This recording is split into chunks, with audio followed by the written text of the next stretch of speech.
Welcome back, everybody. I want to discuss things associated with something called the Dunning-Kruger effect. A lot of you may be aware of the Dunning-Kruger effect if you've had any sort of teaching background.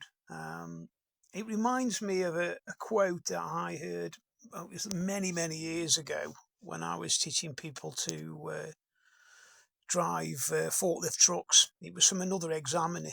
And it was something on the lines of to be able to judge yourself and how good you are at something, you already need to be able to be good to judge yourself. So to judge expertise, you need to have expertise. Uh,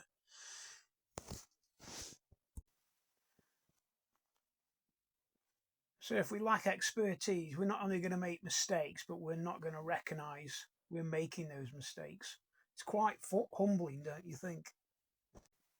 I can remember it was about 2001, 2003, and I've dug it up. It was a quote that the former US Defense Secretary Thomas Rumsfeld said. I remember hearing it on the news. I pulled it out off the internet. I'm just going to actually read it out. There are no knowns. There are things we know we know. We also know there are known unknowns. That is to say, we know there are some things we do not know. But they're also unknown unknowns. The ones we don't know, we don't know. It's the ones in the latter category, the most difficult ones. So to put that into context with teaching, there are things we know what we need to pass the DVSA test. There are things we know we could do with knowing more about, such as the process, the time scale. But also there are unknowns, the things we don't know. There are questions we don't ask because we're not aware of the answers to start with. There are questions that are not asked. There's clues not looked for, some risks that we haven't considered, and solutions we've not thought of. If you've ever played Scrabble, you'll know when you play against somebody and they use a word that you didn't even know existed. That's another example of an unknown unknown. There's also been a lot of studies on this. And they'll take a group of people, they give them a knowledge-based question, and a high percentage of people that don't know the answer will guess it. They won't say I don't know, they'll guess it, and most of them will be wrong.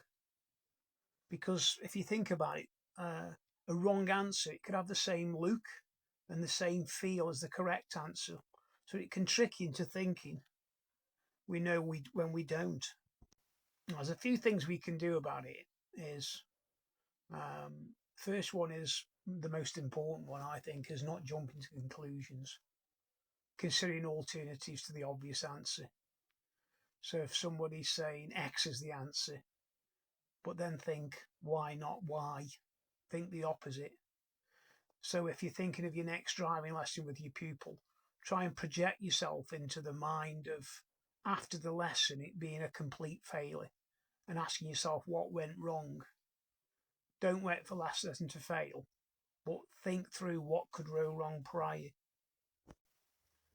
Using mentors is a good thing because people who have been there, they're in a great position to help you discover unknown unknowns.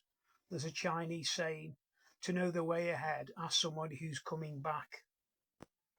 And you can use this logic in reverse when working with your pupils. Because if you've passed an advanced driving test, you'll probably know more than you think you know. So you'll be at the upper echelons of being have an element of expertise. So you'll actually downplay what you actually know. So at the end of a lesson with a pupil, or when you're during a lesson, they'll probably give you optimistic answers to questions. They'll think they're better than they actually are. And you can see the paradox because there's a conflict between the two. You will know often more and assume people will know it. I mean, I've observed a good number of lessons where a training instructor has delivered a lesson, and when the pupil's being dropped off, they'll comment, I can't believe the pupil did X or Y. It was so poor. I wasn't expecting them to steer into that lane. I didn't expect you to understand why they did it. And my response is always the same. Yes, they can be that bad. You're an advanced driver. Now don't be surprised by it. You probably experienced this when you've been out driving. You've been problem solving for other people's poor driving, and you've sorted out a problem and made an event into a non-event. And then you felt in most cases the poor driver's got no concept what they've done, and they've got no concept that you solved the problem for them. That's another example of it. I got asked about confidence and the balance of uh, overconfident to being underconfident. It should be as wide as possible. Being able to switch from being confident to being unconfident is very beneficial.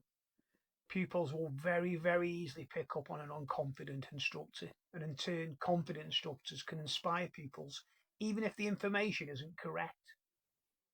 This ability to critically think is crucial. So you can switch from plan A to plan B. Confidence is something that you want to manage. If you think about Steve Jobs, he's a good example. He was never overconfident with his products before he launched them. They were never going to be slick enough. They were never going to be inexpensive enough, simple enough to use, cool enough. But on the day of the launch, when you think about it, they changed the world.